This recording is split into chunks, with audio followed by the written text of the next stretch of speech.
பிஸ்மில்லாஹிர் ரஹ்மானிர் ரஹீம். இதை தொடர்ந்து ஷேக் அல்பானி ரஹிமஹுல்லாஹி தஆலா நமது பிரச்சனைகளுடைய வேறு எங்க, எது பிரச்சனை அடிப்படையில் எங்க இருக்குது, ஏன்னா எவ்வளவோ இந்த பிரச்சனைகளுக்கு எது ஆரம்பம், எது முக்கியமான பிரச்சனை அப்படிங்கறத சொல்றாங்க. வரலாற்றில் இல்லாத அளவிற்கு சோகமான கவலைக்கிடமான ஒரு காலகட்டத்தில் முஸ்லிம்களாகிய நாம் வாழ்ந்து கொண்டிருக்கிறோம். காபிர்கள் நம்மீது பாய்வதற்கு திரண்டு கொண்டிருக்கிற காலம் இது. பிரபலமான நபிமொழியில் சொல்லப்பட்டதை போலவே இருக்கிறது.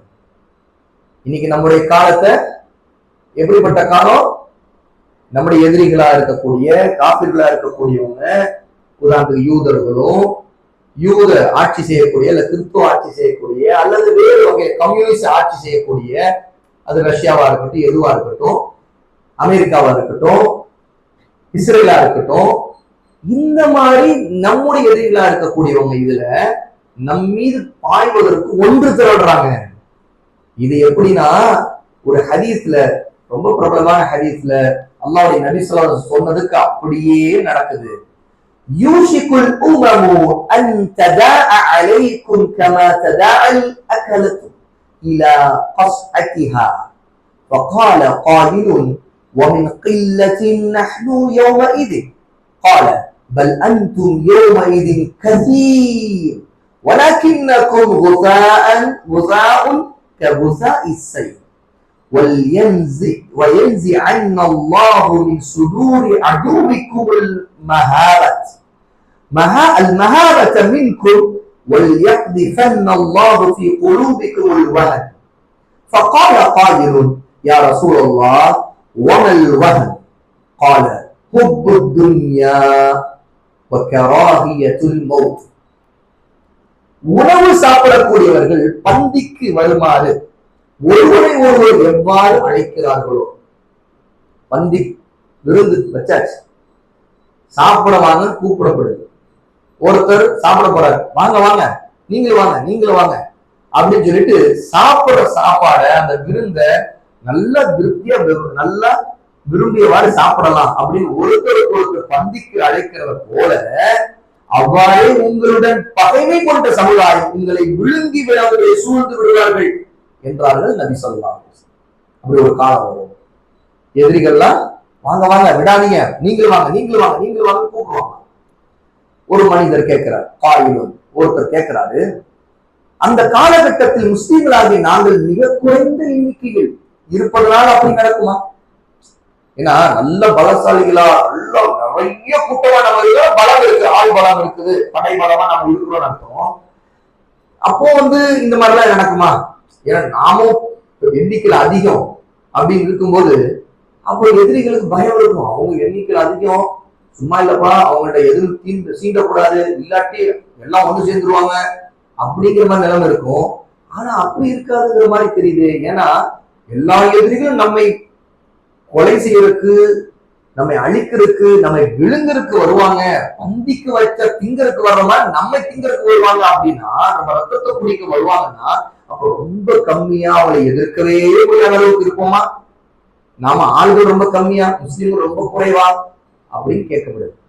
ஒரு சஹாபி கேட்கிறாங்க, ஒரு மனிதர் கேட்டார். அதற்கு நபி ஸல்லல்லாஹு அலைஹி வஸல்லம் பதில் சொன்னார்கள், இல்லை, அந்த காலகட்டத்தில் நீங்கள் எண்ணிக்கையில் அதிகமாகத்தான் இருப்பீர்கள், அதிகமா இருக்கு, கசீர் அதிகமா இருக்கு. அதுவும் எப்படி? ஆனால் வெள்ளத்தில் அடித்து செல்லப்படும் நுரை போன்று அறிவு. வெள்ளம் வரும்போது நுரை பொங்கிட்டு தண்ணிக்கு மேல தெரியுது. அந்த தண்ணிக்கு மேல உள்ள நுரை அப்படியே வெள்ளத்தோடு அடிச்சு போயிட்டு, ஆனா அது எண்ணிக்கை எவ்வளவு? நிறைய. அந்த நுரையை எண்ண முடியாது. வெள்ளத்துல தண்ணிக்கு மேல தெரிகிற நுரையை எண்ண முடியுமா? எண்ண முடியாது, நிறைய வருது. ஆனா அதனுடைய நிலை என்ன? அது நுரை டப்பு டப்பு டப்பு டப்பு டப்பு காணா போயிட்டே இருக்கும், இன்னொரு பக்கம் அடித்து செல்லப்பட்டுட்டே இருக்கும். ஆனா நுரை வந்துகிட்டே இருக்கும், நுரை வந்துகிட்டே இருக்கும். ஒவ்வொரு நுரையும் அந்த பபிள்ஸ் எல்லாம் அப்படியே குமிழிகள் உடஞ்சு உடஞ்சு உடஞ்சு மாறிக்கிட்டே இருக்கும், நுரைய வந்துட்டு இருக்கும், இன்னொரு பக்கம் போயிட்டே இருக்கும். இந்த மாதிரி உங்களுடைய நிலை ஆகிவிடுவீர்கள். உங்களின் எதிரிகளின் உள்ளங்களில் இருந்து உங்களை பற்றி அச்சம் எடுபட்டு போயிடும். எதிரிகளுக்கு பயம் இருக்காது. முஸ்லீம்கள் அவங்க எவ்வளவா இருந்தாலும் சரி எதுக்கு பயப்பட மாட்டாங்க. எவ்வளவு பெரிய ஒரு முன்னறிவிப்பு. இன்னைக்கு முழு உலகத்திலும் முஸ்லிம்கள் இல்லாத நாடுகளே இல்லை. இன்னும் சொல்ல போனா முஸ்லிம்கள் மட்டுமே வாழக்கூடிய முஸ்லீம் ஆட்சி நடக்கக்கூடிய நாடுகள் நிறைய. உண்மையா இல்லையா? அவ்வளவு இருக்கிறோம். முஸ்லீம் அல்லாத நாடாக கூட அங்க முஸ்லீம்கள் அதிகமானவர்களும் இருக்கிறாங்க. உதாரணத்துக்கு இந்தியா பெரிய பாரம்பரியம் இருக்கு. 1000 வருடங்களுக்கு மேலான பாரம்பரியம் முஸ்லீம்கள் இந்தியாவில் இருக்கிறது. எண்ணிக்கையில நிறைய இருக்கிறாங்க, சும்மா இல்ல. அதனால முஸ்லீம் ஓட்டுன்னு ஒண்ணு, ஒரு ஓட்டுக்கு ஒரு வெயிட் இருக்கு. முஸ்லீம்கள் கம்மியா இல்லைன்னா அதுக்கு அர்த்தம். முஸ்லீமுடைய ஓட்டுன்னு ஒண்ணு இருக்கு, ஓட்டு வங்கி. அந்த பகுதியில முஸ்லீம்கள் அதிகம். அங்க அங்க அங்க ஆட்சி பிடிக்கணும்னா முஸ்லீம்கள் ஓட்டு வேணும் அப்படின்னு மனநிலையில அரசியல்வாதிகள் இறங்குறாங்க. அப்போ முஸ்லீம்கள் ரொம்ப கம்மிங்க, அங்க முஸ்லீம்களே மதிக்க மாட்டாங்க, அங்க முஸ்லீம் இருந்தாங்க ஓட்டே இல்லைங்க அப்படின்னு சொல்ற நிலையா இருக்குது. இல்ல, அவங்க முஸ்லீம்களுக்குன்னு அவங்களுக்கு ஓட்டு வங்கின்னு ஒண்ணு இருக்குது இங்க அப்படிங்கிற அளவுக்கு இந்தியாவிலும் அது ஒரு ரேட் இருக்கு. ஆனா எதிரிகளுக்கு பயம் இல்லை, நம்மை பற்றி பயம். அது எந்த அளவுக்கு அவங்க அதை காட்டுறாங்க அப்படின்னா, முஸ்லிம்களுக்கு உணர்த்துறாங்க, உங்களுடைய பள்ளிவாசல் நாங்க இடிப்போம், அதே இடத்துல நாங்க எப்படி பிரச்சாரம் செய்து எப்படி கோயில் கட்டுறோங்கிறது நீங்களே பாருங்க. அப்ப முஸ்லிம்கள் எல்லாம் பார்த்துட்டு இருக்காங்க.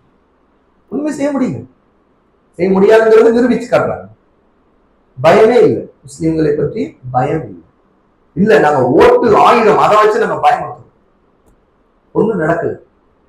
ஏன்னா முஸ்லிம்கள் எல்லாம் நம்முடைய எதிரிக்கு ஓட்டு போடணும், அவனுக்கு எதிராக ஓட்டு போடணுங்கிற பரபரப்பா பேசப்படுற காலத்துலதான் அங்க வாழும். இந்த காலம் எப்படிப்பட்ட காலம்? ஓட்டு போடாத முஸ்லீம் கூட நம்ம சமூகத்துக்காக ஓட்டு போடணும்டா அப்படின்னு ஒருத்தர் பேசிக்கிறாங்க. பேசிக்கிட்டு போய் இதுக்காக ஓட்டு போடுறாங்க. ஆனா அங்க நடக்கிறது வேற நடக்குது. இந்த ஓட்டு போடுறது கூட கோயில் கட்ட பிறகு நடக்குது. அப்ப முஸ்லிம்களுடைய ஓட்டு எந்த அளவுக்கு எதிர் ஓட்டு விழுந்திருக்கும் புரியுதா? ஒரு லாஜிக் புரியுதா? இதுல இந்த ஓட்டு போட்ட பிறகு இப்ப அடுத்து திரும்ப இந்தியாவில இப்ப ஆட்சி மாற்றம் வந்துச்சு. ஆட்சி மாற்றம் திரும்ப எதிரிகள் ஆட்சி கட்டுறதுக்கு உட்கார்ற நிலை வருது. இது கோயில் கட்டின பிறகு கட்டப்படுவதற்கு முன்னாடி கட்டினது பிறகு ஒரு சின்ன புரிதல். கோயில் கட்டி இருக்கிறாங்கல்ல, நம்முடைய பள்ளிவாசல் இடித்து கோயில் கட்டி இருக்காங்கிறதுக்காகவே முஸ்லீம்களுக்கு ஒரு பெரிய விழிப்புணர்வு. எதார்த்தம் தானே? எல்லா உலகத்துல எதுக்கு மறைக்க முடியுது, மறைக்க வேண்டியது ஒண்ணு இருக்கா? ஏதாவது கட்டுப்படுத்த முடியுதா? எவ்வளவு ஊடகங்கள், எவ்வளவு வாட்ஸ்அப் குரூப், அது இது எல்லாத்துலயும், அல்லது இன்னும் மறைச்சு தெரியாம ஒண்ணு நடந்துச்சா? அங்க என்ன நடக்குதுல எல்லாம் ஒளிபரப்பாச்சா இல்லையா? தொடர்ந்து சேட்டலைட் சேனல் எல்லாத்துலயும் நேரடி ஒளிபரப்பு லைவா நடந்துட்டு இருந்துச்சு. அப்ப முஸ்லிம்கள் எல்லாரும் டிவி பாக்குறாங்க, எல்லா கருமங்களையும் பார்த்துட்டு இருக்காங்க. எந்த வீட்டுக்கும் முஸ்லிம்களுக்கு டிவியே இல்லைங்கிற அளவுக்கு, டிவியே இல்லாத அளவுக்கு அவங்ககிட்ட ஊடகங்கள் அவங்க கையில இருக்குது, போன் இருக்குது, எல்லாத்துக்கும் லைவ்ல நம்முடைய எதிரி நம்முடைய பள்ளிவாசல அல்லாஹ் இல்லத்தை இடிச்சு கோயில் கட்டி அது கும்பாபிஷேகம் நடத்தி மக்களை எல்லாம் அழைப்பு கொடுத்து அதுக்கு வீதி வீதியா அழைப்புலாம் கொடுக்கப்படுதுங்கிறத எல்லா முஸ்லீமும் தெரிஞ்சுதான் வச்சிட்டு இருக்காங்க. சரி, அதுக்கு பிறகுதான் தேர்தல் வந்துச்சு. அந்த தேர்தல்ல முஸ்லிம்கள் ஓட்டு அவங்க காப்பாற்றும் இருந்திருந்தா உண்மையில இந்த நேரத்தில் ஓட்டு எல்லாம் ஒன்று சேர்வதற்கு ஒரு இடத்துல குவிவதற்கு காரணம் ரொம்ப பொதுவா இருக்கு, பொருத்தமா இருக்கு. ஆனாலும் குவியல. என்ன காரணம் சொல்லுங்க? ஒற்றுமை இல்ல, ஒற்றுமையே இல்ல, கல்வி அறிவு இல்ல, எந்த கல்வி அறிவு இல்ல. ஒவ்வொரு கேள்விக்கு நீங்க ஒரு கேள்வி கேட்டு பாருங்க, ஒரு பதில் வந்து கேள்வி கேட்டு பாருங்க. உங்களுக்கு நீங்க ஒற்றுமை இல்லைன்னா ஏன் ஒற்றுமை இல்லை? கல்வி இல்லைன்னா என்ன கல்வி இல்லை? தலைமைத்துவம் இல்ல, ஏன் தலைமைத்துவம் இல்ல? ஒவ்வொரு பதிலையும் நமக்கு ஒரு கேள்வி இருக்கும், நமக்கு ஒரு பதில் தான் அங்க ஒரு கடைசியில. தலைமைத்துவம் இல்லைன்னா பிரிவினைகள் இருந்தது, எல்லாரும் தனித்தனி ஜமாத்துகள், பல சிந்தனைகள்ல அவங்க தனித்தனி பிரிஞ்சிருக்கிறாங்க. அதாவது நாம அரசியல்ங்கிற ஒரு விஷயத்துல எல்லாம் ஒன்றுபடுறதுக்காக தான் நாம இப்ப ஏற்கனவே ஒரு காரணத்தை சொல்லுறாங்க. உண்மையில இந்த காலம் அது ரொம்ப பொருத்தமானது தானே. அவங்க ஓட்டு எல்லாம் ஒன்று சேர்றது ஒரு பொருத்தம். ஆனா இந்த சிஸ்டமே நமக்கு எதிரான சிஸ்டம். இப்ப புரியுதா? இந்த சிஸ்டமே நமக்கு எதிரான சிஸ்டம் இப்ப புரியுது. இதை விட ஒரு காரணத்தை புரிஞ்சுக்கிறது உண்மையிலே எந்த முஸ்லீமும் சகிக்காத ஒரு விஷயம்னா, அல்லாஹ்வின் இல்லம் இடிக்கப்பட்டு அந்த இடத்துல குஃப்ருக்கான ஒரு மாடம் கட்டப்பட்டு அதுக்கு வழிபாடு நடத்தப்பட்டு பூஜை நடத்தப்பட்டு அந்த இடத்துல தினசரி அதற்கான பூஜைகள் நடக்குதுங்கிறது முன்னாடியாவது ஒரு நம்பிக்கையை வச்சு கோர்ட்ல ஏதாவது நமக்கு சாதகமா தீர்ப்பு வச்சு முஸ்லிம்கள் ஒரு அரசியல் பங்களிப்பு ஏதாவது ஒரு பண்ணிக்கிட்டு ஏதோ ஓடிட்டு இருந்ததுன்னு வைங்களேன். ஏதோ அமைப்பு இயக்கம் பழைய அரசியல் கட்சிகளுக்கு இது ஒண்ண வச்சு அவங்க கட்டுப்படுத்தி வச்சிருந்தாங்க இளைஞர்கள். என்ன, நம்ம எல்லாம் சேர்ந்தாதான்ப்பா பள்ளிவாசல் வரும், திரும்ப ஷஹீதான பள்ளிவாசல் திரும்ப நம்ம கட்டுறோம், சரியா வா அப்படின்னு கூட்டிப்பாங்க. உண்மையா இல்லையா? இப்ப எதை வச்சு பேசுறது? எல்லாரும் அமைதியாக. இது முதல் ஒன்றை காட்டுது. இந்த ஹதீஸ்ல சொன்னபடி முஸ்லிம்களை பற்றி எதிரிகள் உள்ளத்தில் அச்சம் போய்விட்டது. இப்ப முஸ்லிம்கள் அச்சத்தை கொண்டு வரணும். என்ன பண்ணலாங்க? உடனே ஒரு ஆக்ரோஷமான ஒரு முஸ்லிம் வாலிபர் என்ன பண்ணலாம்? அவனுக்கு பயம் வரணும். அவன்கிட்ட மரணத்தை கண்ணுல காட்டணும். என்னப்பா பண்ண போற? நான் என்ன பண்ண போறேன் தெரியுமா? தாக்க கதையை முடிச்சிடறேன், வெட்டிடுறேன், கொண்டுறேன் அப்படியே ஒருத்தர் இறங்கலாம். அது ரசூலுல்லாஹ் காட்டியிருக்கிற வழி. இப்போ இந்த மாதிரி இடத்துல ரசூலுல்லாஹ் என்ன சொல்லியிருக்கலாம்? முஸ்லிம்களே, இந்த மாதிரி எல்லாம் வரும் நிலைமை, நீங்க என்ன செய்யுங்க, எல்லாரும் சேருங்க. காபிர்கள் உங்கள்ட்ட இப்படி பண்ணாங்கல்ல, பல்லுக்கு பல்லு, கண்ணுக்கு கண்ணு, கொலைக்கு கொலை, போய் எல்லாரும் போட்டு தள்ளுங்க, கதை முடிங்க, எல்லாரும் ஜிஹாத் செய்யுங்க, அதை செய்யுங்க, இதை செய்யுங்க அப்படின்னு ரசூலுல்லாஹ் சொல்லியிருக்கலாம் இல்லையா? தீர்வு அதுதான். அப்படின்னா பயம் தானே வரணும். பயம் வந்தா அடங்கிடுவாங்கல்ல. பயம் வந்தா அடங்கிடுவாங்க. பயமா இருக்குதுங்க, அவங்க எவ்வளவு இருக்கிறாங்க அப்படின்னு ரசூலுல்லாஹ் அதை சொல்லல. ரசூலுல்லாஹ் எவ்வளவு தெளிவா சொல்றாங்கன்னா, அவங்க உள்ளங்கள் எதிரிகளின் உள்ளங்களில் உங்களை பற்றி அச்சம் எழுபட்டு போய்விடும், அல்லாஹ் தூக்கிடுவாங்க. இல்லாது அவங்களுக்கு பயப்பட மாட்டாங்க அப்படின்னு சொல்லிட்டு ரசூல் ஸல்லல்லாஹு என்ன சொல்றாங்க கவனிங்க. உங்கள் உள்ளங்கள் வகன் என்ற நோய் குடிபட்டு விடும். அவங்களுடைய உள்ளங்கள்ல உங்களை பற்றி அச்சம் போயிடும். உங்களுடைய உள்ளங்கள்ல வகன் வந்துடும், வகன் குடிகொண்டுரும். வகன் அப்படின்னா என்ன? உடனே ஒருத்தர் கேட்கிறார். ரசூலுல்லாஹ் சொன்ன உடனே, அல்லாஹ்வின் தூதரே, வமல் வகன், வகன் என்றால் என்ன? நபி ஸல்லல்லாஹு சொன்னாங்க, நீங்கள் உலக மோகத்தில் மூழ்கி விடுவதும் மரணத்தை வெறுப்பதும் தான் வகனா. ஹுப்பு துன்யா வ கராஹியத்துல் மௌத். ஹுப்பு துன்யா முதல் காரணம் தான். எதுக்கு? எதிரிகளுக்கு நம்மை பற்றி அச்சம் போயிடும். நம்முடைய பள்ளிவாசல் கூட இருப்பான், நமக்கு எதிராக எல்லாம் சூழ்ச்சி செய்வான், நம்மை கொள்றதுக்கு தயாரா இருப்பான். அவனுக்கு அதை பற்றி ஒரு இது இருக்காது. எதுக்கு? நம்முடைய பூமியை தன்னுடைய கட்டுப்பாடு எடுத்துட்டு நம்ம ஊர்களை அழிப்பான், நம்ம மேல குண்டு போடுவான், என்னென்ன நடக்கும் எல்லாத்தையும் இந்த இடத்துல வச்சிருங்க. என்ன காரணம்? வகன் இருக்கிறதா காரணம். முதல் காரணம் உங்கள்கிட்ட படைபலம் இல்ல, அது இல்லைன்னா ரசூலுல்லாஹ் சொல்ல என்ன, நீங்க என்னங்க படைபலமே இல்ல ரசூலுல்லாஹ் முதல் காரணம் அது சொல்ல. முதல்ல ஹுப்பு துன்யா, துன்யாவை அடைவதற்கு முஸ்லிம்கள் போட்டி போட்டு இருப்பாங்க. பாருங்க, முஸ்லிம்கள் அதிகமா இருக்கிறாங்க. அதிகமா இருக்கிற முஸ்லிம்கள் துன்யா மோகத்துல அதிகமா இருப்பாங்க. அப்போ மிக குறைவானவர்கள் இந்த துன்யா மோகம் இல்லாம அல்லாஹ்வுக்கு பயந்து வணங்கக்கூடியவர்கள் மிக குறைவானவர்கள். ஆனா மிக குறைவானவர்களை வச்சு எதிரிகளுக்கு அவங்க முஸ்லீம்கள் அச்சம் போயிடுமானா பயம். எதிரிகளுக்கு நம்மை பற்றி அச்சம் போயிடுமானா போகலாம். அச்சம் இல்லாமல இருப்பாங்க. தைரியமா நம்மை தாக்குறதுக்கு தயாரா இருப்பாங்க. குறைவானவர்கள் ஹுப்பு துன்யா இல்லாதவர்களா இருக்கிறதுனால ஒண்ணு நடக்க முடியும். அது அவங்க வாழ்க்கை பாதுகாக்கப்பட்டது. ஆனா எதிரிகள் நம்மை பத்தி பயம் இல்லாம இருப்பாங்க. ஏன்னா நமக்கு அல்லாஹ்வை பத்தி பயம் இருக்கு. ஹுப்பு துன்யா வந்துருச்சுன்னா ஹலால் ஆகுது, ஹராம் ஆகுது. வியாபாரமா ஹுப்பு துன்யா வந்தா என்ன ஆகும்? ஹராம். எது வேணாலும் என்னங்க, ஏங்க இதெல்லாம் பேசிட்டு இருக்கீங்க, இதற்காக ஹராம் ஹராம் சொல்றீங்க அப்படி பேசுறவங்க இருக்காங்களா இல்லையா முஸ்லீம்ல? அவங்களுக்கு இது இது தப்புப்பா, இது செய்யக்கூடாது, இது ஹராம் அப்படின்னா இதெல்லாம் பார்த்தா நடக்குமா? வியாபாரம் பண்ண முடியுமா?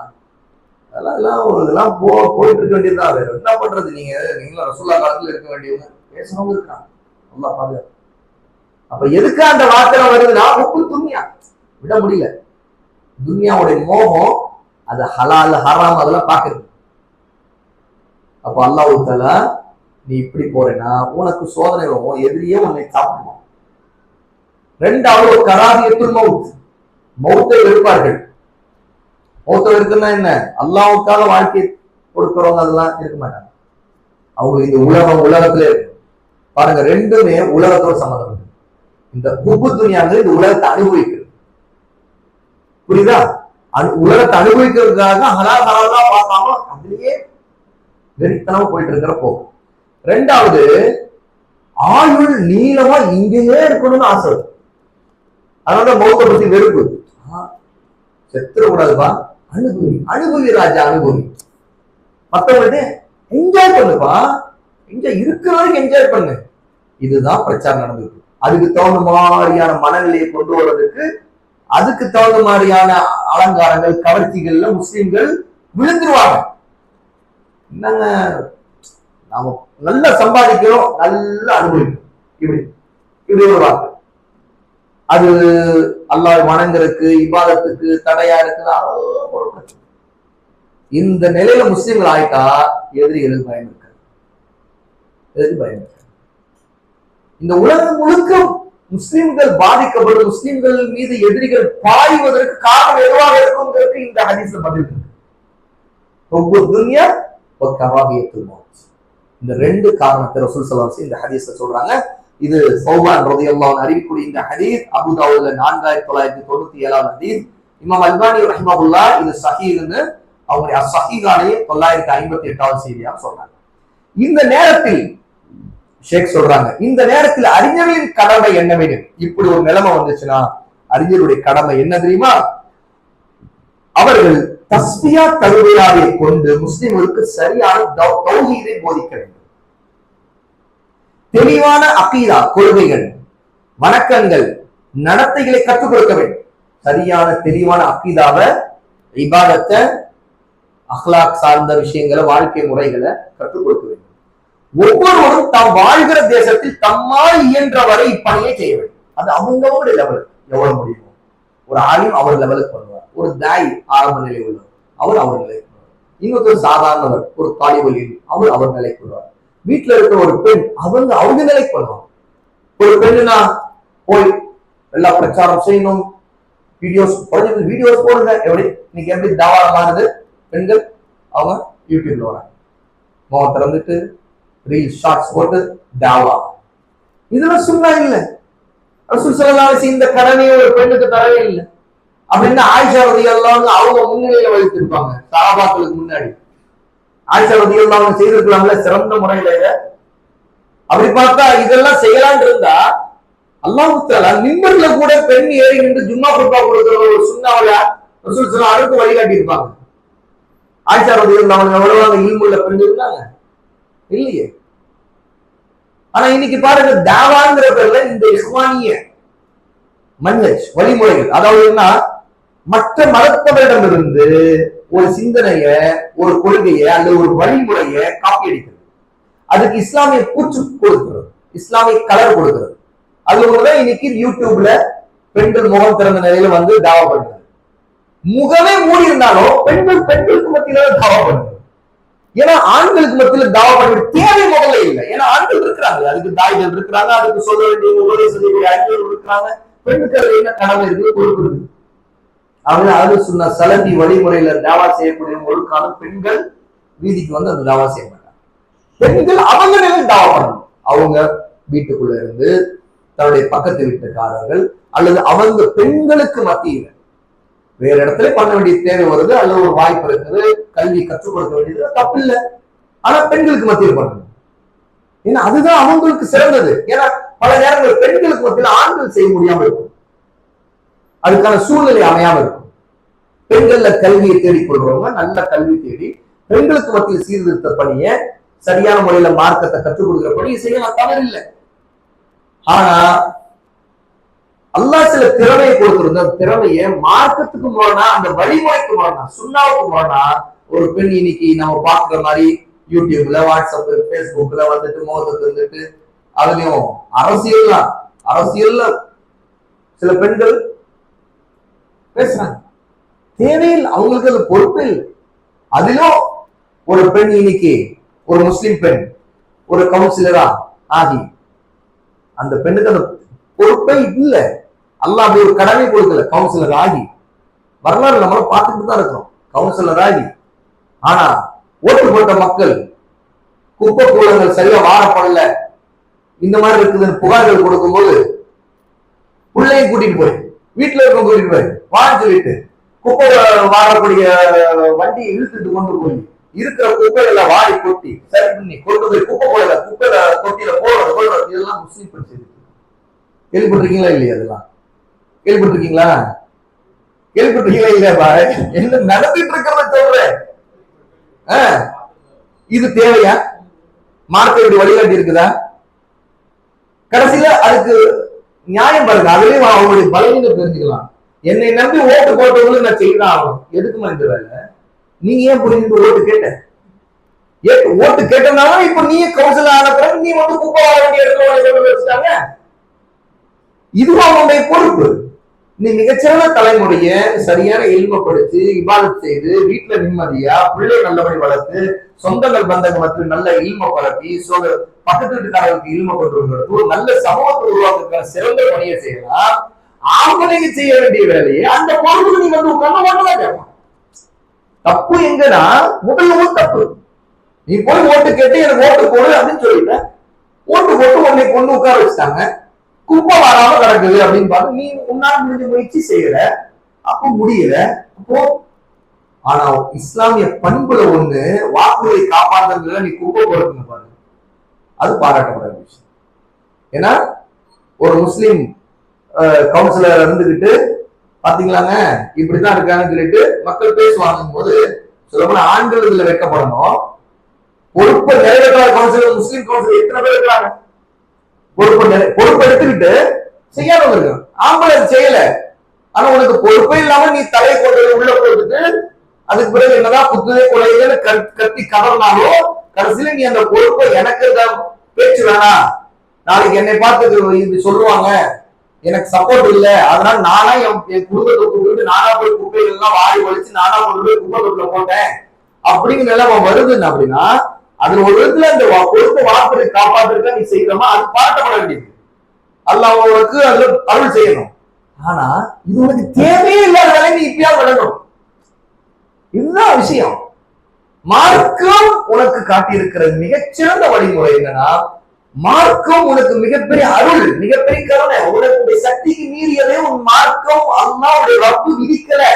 நீ எதுக்கு நீ போய் கவுன்சிலா நிக்கிற, அதை செய்யறது உனக்கு அந்த பொறுப்பு இல்லை. அந்த ஆமாயின் சொல்ற விவகாரம் அது தேவையே இல்லை. அப்ப இதையெல்லாம் பார்த்துக்கிட்டு உன் பிள்ளைக்கு சந்தோஷமா இருக்குமா? எங்க அம்மா யாரும் குப்பை கொடுக்க ஆள் வரலைங்க, எங்க அம்மா தாங்க போய் வீட்டுலயே கஷ்டப்பட்டு வாடிட்டு இருந்தாங்க. வயசுல பார்த்தா என் கண்ணு முன்னாடி அவங்களே வந்து குப்பை எல்லாத்தையும் சொல்லிட்டு எல்லாம் வாடி போட்டு அவங்களே கொண்டு போய் கொட்டுறாங்கன்னு சொல்லிட்டு பிள்ளைக்கு சந்தோஷமா இருக்குமா? அல்ல கணவருக்கு சந்தோஷமா இருக்குமா? அல்லது ஒரு முஸ்லீம் உம்மத்துல இருந்து ஒரு சகோதரன் நான் எனக்கு பார்க்க சந்தோஷமா இருக்குமா நீ இந்த நிலைமையில் அடையிறது? அப்ப நான் என்ன சொல்றேன் உனக்கு பார்த்தேன்னா, உனக்கு இந்த வேலை தேவையாமா?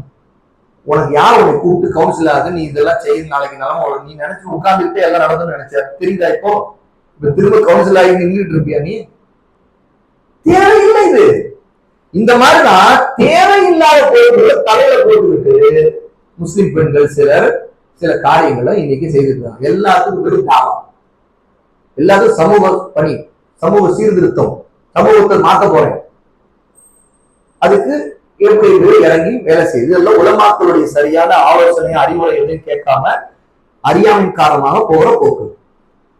இப்போது இருக்கும் நிலைமையில் ஒரு தலைமையின் கீழ் யூதர்களை எதிர்த்து ஜிஹாது செய்வது இயலாத காரியம். ஷேக் சொல்றாங்க, நாம் பிரிந்து கிடக்கும் வரை அது நடக்க போவதே இல்லை. என்ன முஸ்லிம் ஆட்சியாளர்கள், முஸ்லிம் நாடுகள் எவ்வளவோ இருக்கு, ஆனாலும் எதுவும் நடக்க போறதில்லை. ஷேக் சொல்றாங்க எதுவும் நடக்க போறதில்லை. ஏன்னா யூதர்களை எடுத்து ஜிஹாத் செய்யணும்னா முஸ்லிம் ஆட்சியாளர் எல்லாம் ஒண்ணு சேரணும். அங்க முதல்ல அவங்க ஒண்ணு சேர மாட்டாங்க. புரியுதா? சேர்ற மாதிரி சிஸ்டத்திலே அவங்க இல்ல. அந்த ஒண்ணு சேர்றதுக்கு பல தடைகள் அவங்களே மீறி இருக்கு.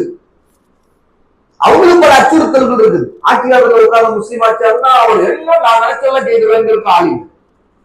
அது சதாம் ஹுசேனா இருந்தாலும் சரி, அல்ல கடாபியா இருந்தாலும் சரி, வரலாறு ஆதாரம் இருக்கா இல்லையா? எது வரைக்கும் ஒரு முஸ்லீம் ஆட்சியாளர் வீராப்பு பேசக்கூடியவங்களுக்கு வெளிப்படை ஆதாரங்கள் இருக்கு. எது வரைக்கும் எதிரிகள்ல அவன் ஒரு கேம் வச்சிருப்பான், அந்த கேம்ல அந்த இவர் ஒரு சார்ந்த எதிரி இருப்பார்ல, அமெரிக்காக்காரன் பக்கம் ஒரு பக்கம் கொஞ்ச நாள் ஒரு முஸ்லீம் ஆட்சியா இருப்பாரு, அல்லது இந்த பக்கம் ரஷ்யாக்கார பக்கம் இருக்கும், அல்லது சைனாக்கார பக்கம் இருக்கும். இந்த மாதிரி ஒரு சிஸ்டத்துக்கு மத்தியில் முஸ்லீம் ஆட்சியாளர் இவர்கிட்ட ஆயுதங்கள் இல்லை, இவரே ஆயுதங்களை விலை கொடுத்தா வாங்க வேண்டியதாரு. அவன் சப்ளை பண்ணணும், காசு கொடுக்குறேன் இவ்வளவு தரம் இருந்தாலும் அவன் சப்ளை பண்ணணும். அவன் எனக்கு எதிராக நீ யூஸ் பண்ண சப்ளை பண்ணுவான்.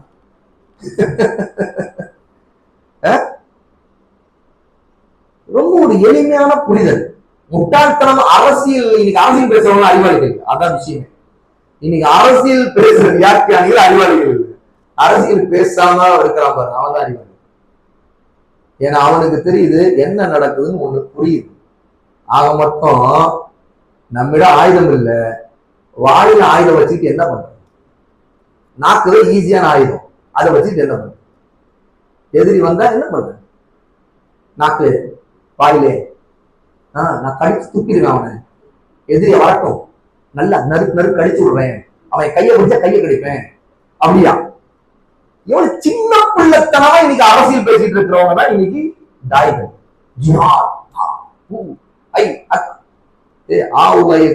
கராத்தேல கூட ஒழுங்கா சொல்றோம், நீ அது கூட சொல்ற தகுதி இல்ல. ஒரு கராத்தே மாஸ்டர் எனக்கு தெரிந்த நண்பர், அவர்கிட்ட நான் ஒரு தடவை ஒரு கேள்வி கேட்டேன். இந்த கராத்தே கைகளை கொண்டு எல்லாம் பண்றீங்களே, இதுல எல்லாம் எப்படிப்பட்ட எதிரியும் நீங்க வீழ்த்திட முடியும்னு நினைக்கிறீங்களா? அவர் ஒரு அழகான ஒரு பதில் சொன்னார். கராத்தேங்கிற பேர்ல வச்சு அவர் சொன்னார் என்னன்னா, கராத்தேனாவே வெறுங்கைன்னு அர்த்தமா. வெறுங்கை, எம்டி ஹேண்ட். எம்டி ஹேண்ட்ல இந்த வெறுங்கையிலேயே எதிரியே அவன் என்ன ஆயுதத்தோடு வந்தாலும் நாங்க எதிர்கொள்ள முடியும். ஒரு நல்ல கராத்தே வீரன் வெறும் கையில எதையும் கையில எடுக்காம அவன் என்ன ஆயுதத்தோடு வந்தாலும் எதிர்கொள்ள முடியும் சொல்லிட்டு சொன்னாரு. ஆனா கண்ணு தவிர அப்படின்றாரு. அவர் என்ன சொன்னாரு? டக்குனு அளவு ஒரு பதில் சொன்னாரு, மொழிசா, ஆனா கன் மட்டும் ஒண்ணும் பண்ண முடியாது. வெறுங்கையில நீங்க எவ்வளவு பெரிய வால் வச்சுட்டு வாங்க, என்னென்னமா கல் எடுத்தடிங்கன்னா வெறுங்கையில சமாளிப்போம். அவரு என்ன வெறுங்கையில சமாளிச்சோம். ஆனா துப்பாக்கியில நாங்களால ஒண்ணும் பண்ண முடியாது. அவரு எவ்வளவு பெரிய உண்மை பாருங்க. அப்போ என்னதான் வீரா பேசினாலும் என்னன்னா ஆயுதம் தான் பேசுது. ஆயுதம் தான் ஆக்சுவலி உலகத்தை கட்டுப்படுத்திட்டு இருக்கிறது அரசியல் அதிகாரம். அந்த அரசியல் அதிகாரத்தை எது நம்ம கட்டுப்படுத்துது? ஆயுதம், வெப்பன். வெப்பன் தான். அதனாலதான் வெப்பன் கண்டிப்பா வெப்பனுடைய வடிவங்கள் மாறினோடனே அரசியல் மாறிடுச்சு, அதிகாரம் மாறிடுச்சு. எவன்கிட்ட வெப்பன் இருக்கு அவன் தான் ராஜா, அவன் தான் உலகத்துக்கு தான், அவன் தான் இது பண்றவன். அதாவது அமெரிக்கா அவன் துப்பாக்கி கண்டுபிடிச்சு, அடுத்து வெடிகுண்டை கண்டுபிடிச்சு, அணு ஆயுதத்தை கண்டுபிடிச்சு, அடுத்த லெவல்ல நடக்கும். முஸ்லிம்கள் அந்த பாதையில அந்த இல்மா அந்த அறிவை வளர்த்ததுக்கு உலக அறிவையும் அவன் வளர்த்துக்கொள்ள. ரொம்ப ஒரு எளிமையான புரிதல் நமக்கு இங்க வேணும் அப்படிங்கிறது இது புரியுது. அப்போ இன்னைக்கு கல்வாணி சொல்றாங்க, நாம யூதர்களை எதிர்த்து ஜிஹாத் செய்யறதுல நடக்க போறது இல்லை, அந்த நிலைமை இல்லை இப்போ. ஏன்னா முதல்ல நமக்கு ஒற்றுமை இல்லை, ஆட்சியாளர்கள் பிரிஞ்சு கிடக்கிறாங்க. எனவே ஷரியத்தை பின்பற்றி தஸ்பியா தர்பியா செய்வது இப்போ அவசியம். நீங்க என்ன செய்யணும்? உங்களால் முடிஞ்ச வரைக்கும் தஸ்பியா தர்பியா செய்து அல்லாஹ் வணங்குங்க, அல்லாஹ்வை கீழ்ப்படுத்துங்க, அல்லாஹ்வுடைய அன்பை பெறுவதற்கு முயற்சி பண்ணுங்க. ஜிஹாது செய்வதற்கு நம்ம ராணுவ பலம் இல்லை. இத ஷேக் எப்ப சொல்றாங்க? 30 வருஷத்துக்கு 35 வருஷத்துக்கு முன்னாடி சொல்லியிருக்காங்க. இப்போ அதுதான் நிலைமை. ஏன்னு கேட்டா, நாம கொஞ்சம் ஆயுதங்களை பலத்தை கூட்ட ஆரம்பிப்போது அவன் அதோட 100 மடங்கு பலத்தோட ஆயுதங்கள் உருவாக்குறான். புது ஆயுதம், புரியுதா? புது ஆயுதம், புதுவான சேட்டலைட் அது இது. முன்னாடி ஒரு எதிரியை கொள்வதற்கு அந்த களத்துக்கு நம்ம போனோம், அங்க ஷூட் பண்றது அல்லது குரு போறது, அவளை குறி வச்சு தாக்குறது. இப்பெல்லாம் ரூம்ல உட்காந்துக்கிட்டு சேட்டலைட் மூலமா ஒருத்தர் எங்க இருக்கிறான், எந்த இடத்துல, எந்த கார்ல கரெக்டா எந்த இடத்துல இருக்கிறான், அது அப்படி என்னது சேட்டலைட் மூலமா கரெக்டா ட்ராக் பண்ணி எங்கேயோ இருந்துகிட்டு பல 1000 மைல் அப்பால் இருக்கிறவங்க கரெக்டா அவனை தாக்கணும். என்ன இல்லையா? இப்போ சமீபத்துல இஸ்ரேல் உடைய ஓபன் ஸ்டேட்மெண்ட், ஹமாஸ் உடைய இஸ்மாயில் ஹானி ஈரானுக்கு போன நேரத்தில் அவரு கொல்லப்படுறாரு. அது நாங்க தான் செய்தோம். அது பெரிய உண்மை, இது பெரிய மறக்க வேண்டிய விஷயங்களே இல்லை. நமக்கு எதிரிகள் கொண்டிருக்கான யூதனா தான் இருப்பாங்க, அந்த யூதருக்கு உதவக்கூடிய ஒருத்தர் இருப்பான், அவ்வளவுதான். அப்படின்னா அப்போ எங்கேயோ இருக்கணும், அதுக்காக எல்லா ட்ராக்கிங் சிஸ்டத்தோட ஒரு திட்டமிட்ட இதோட எல்லாமே அவ்வளவு பலத்தை அவன் வச்சுக்கிட்டு தான் உலகத்தை கட்டுப்படுத்திட்டு இருக்கான். அப்போ நாம ஜிஹாத் செய்து ஆயுத பலத்தை வர செய்யறதுக்கு நம்ம ராணுவ பலம் இல்லை. அப்படியே இருந்தாலும் அதை பயன்படுத்த முடியாத நிலையில் இருக்கிறோம். ராணுவம் அங்கிருந்து பல ஆட்சியாளருக்கு இருந்தாலும் அதை பயன்படுத்த முடியும். ராணுவமே கேட்காது, ஆட்சியாளர் இருப்பாரு, நான் சொல்றதெல்லாம் செய்யலான்னு சொல்றேன்னா இது எல்லாமே கேட்க மாட்டாங்க. அந்த ராணுவமே அந்த குறிப்பிட்ட ஆட்சியாளரை ராணுவத்தை கட்டுப்படுத்தக்கூடிய ஆயுதத்தை போடக்கூடிய எல்லாத்துக்கும் ஒருத்தர் இருப்பான் பின்னாடி. அந்த சிஸ்டத்தை ரன் பண்ணிட்டு இருப்பான் ஒரு சைத்தான். இதற்குரிய காரணம் பெரும் கவலைக்குரியது. பெரும்பாலான முஸ்லிம் நாடுகளின் அரசாங்கங்கள், தலைமைகள், அதிகார வர்க்கங்கள் ஷரியத்திற்கு முரணான அரசியலை கையில் எடுத்துக் கொண்டிருக்கின்றன. நிறைய ஆட்சியாளர்களுடைய அரசாங்கங்கள், முஸ்லிம் ஆட்சியாளர் நிலைமை என்னன்னா, அவங்க ஷரியத்துக்கு முரணான பாலிசி எல்லாம் கையில வச்சிருக்கிறாங்க, அதை எடுத்து நிக்கிறாங்க. அதனால அவங்க நாம நினைக்கிறதெல்லாம் உடனே ஜிஹாத் செய்வாங்க, அது செய்வாங்கன்னு நினைக்கிறதெல்லாம் சுத்த பேத்தல் அப்படிங்கிறாங்க ஷேக். அதே சமயம் அல்லாஹ்வின் நாட்டப்படி இப்போது நான் சொன்ன 2 மகத்தான விஷயங்களை, என்ன 2 மகத்தான விஷயங்கள் சொல்லுங்க, என்ன சத்தமா சொல்லுங்க? தஸ்பியா, தர்பியா. இந்த 2 விஷயங்களா, தஸ்பியா தர்பியாவை மேற்கொண்டால் நாம் சக்தி பெறுவோம். ஷரியத்துக்கு முரணில்லாத அரசின் நடக்கும் ஒரு நாட்டில் இஸ்லாமிய அழைப்பாளர்கள் இந்த அதிமுக்கிய கடமை கையில் எடுத்து இந்த ஒரே அடிப்படை ஒன்றுபடவும் செய்தால் அந்த நாள் அல்லாஹ்வின் பின்வரும் சொல் அவர்கள் மீது உண்மையாக நிகழும் நாள் என நான் நம்புகிறேன். அல்லாஹ் சொல்கிறான்,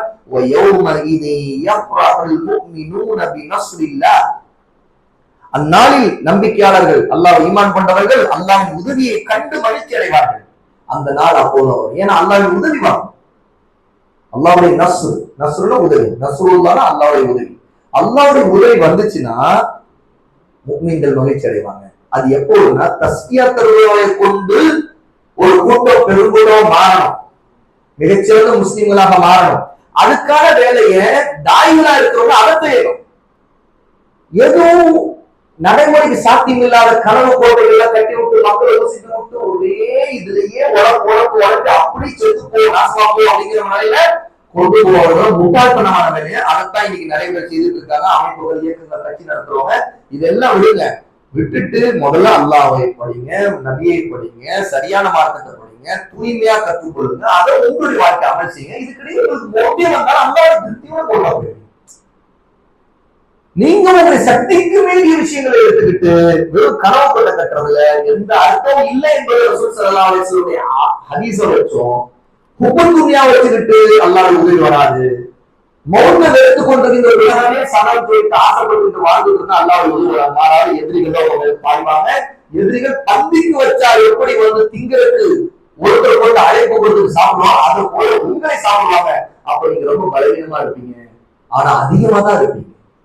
அதிகமா இருந்தால் வெள்ளத்தின் நுரை போல, வெள்ளத்துல ஓடிட்டு இருக்கிற நுரையை போல காலியாயிடும். உங்களுக்கு எந்த ஒரு பவர் இருக்கா, வலு இருக்கா?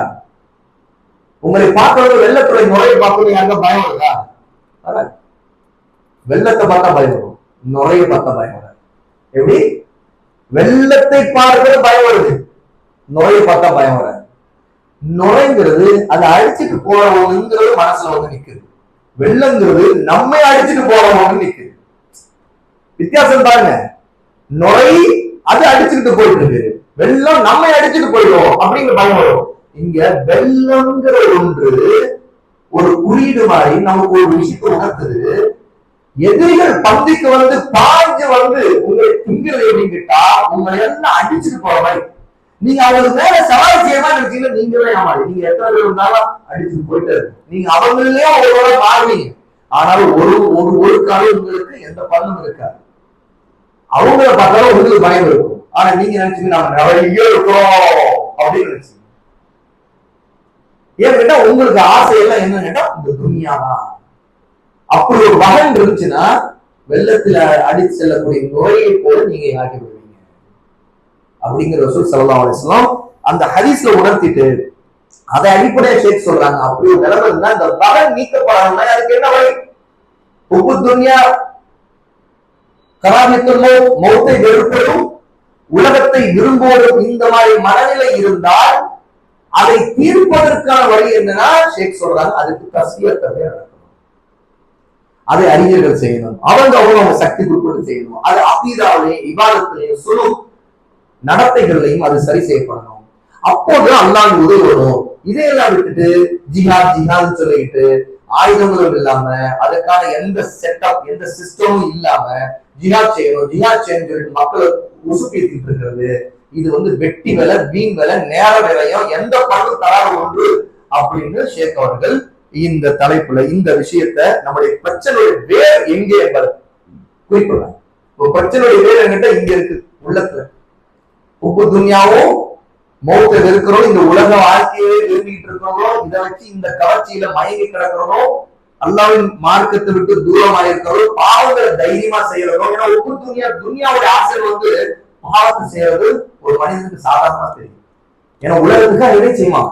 உலக ஆசை அதுக்காக செய்வான். அப்ப அப்படியெல்லாம் இருந்து கொண்டு அல்லாஹ் உதவுவோம், நாங்க முன்னேறுவோம், எதிரிகளை கண்டு அஞ்சுவார்கள், பயப்படுவார்கள், நடுங்குவார்கள் அப்படின்லாம் சொல்லிட்டு இருக்கிறது பிதற்றல் அப்படிங்கிறத ஷேக் அவர்கள் நமக்கு இதுல உணர்த்துறாங்க. ஆனா எப்போது தஸ்பியா தர்பியாவோடு நாம் நடக்கிறோமோ, மக்களை சீர்திருத்துறோமோ, அதுக்காக ஒரு போய் செய்யணுமோ, அல்லாஹ்வின் உதவி அதுக்கான ஒரு நாள் வரும். அந்த நாள் வருவதற்கு முன்னாடி நாம இதற்கெல்லாம் தயாராகணும். அப்படித்தான் முஃமின்கள் சந்தோஷம் அடைகிற நாள் வந்துச்சு சஹாபாக்களுக்கு. இந்த ஆயத்து இறங்கும் போது சஹாபாக்களுக்கு அந்த நாள் வருங்கிறதும் அல்லாஹ் முன்னேறி செய்யலாம். அது வந்துச்சு. எப்படி? தஸ்பியா தர்பியாவோடு மிகச்சிறந்த மக்களாக அவங்க உருவானாங்க. அல்லாஹ்வுடைய உதவி வந்துச்சு. அவங்களுக்கு தலைமை அமைஞ்சிச்சு. அந்த தலைமை ரசூலுல்லாஹ்வுடைய தலைமையாக மாறிச்சு. அதுக்கு பிறகு ரசூலுல்லாஹ்வுடைய மௌத்துக்கு பிறகு அபூபக்கர் இருந்தாங்க, உமர் இருந்தாங்க. மிகச்சிறந்த ஆட்சியாளர்களை அல்லாஹ் அவங்களுக்கு கொடுத்தாங்க. அப்ப ஆட்சியாளர்கள் சிறந்தவர்களாக வர வேண்டும் என்றால், அவர்கள் ஜிஹாத் செய்யற அளவுக்கு சிறந்தவர்களாக வர வேண்டும் என்றால் மக்கள் மாற வேண்டும். அல்லாஹ் நல்லவர்களுக்கு நல்ல ஆட்சியாளரை கொடுப்பார், பாவிகளுக்கு பாவியான ஆட்சியாளர்களை அல்லாஹ் கொடுப்பார். அப்படி நாம் இந்த படிப்பினை இங்க உணர்வதையும் ஷேக் அவர்கள் இங்க நமக்கு உணர்த்துறாங்க. அடுத்த தலைப்புல நம்ம இன்னும் சில விஷயங்களை பார்க்கலாம்.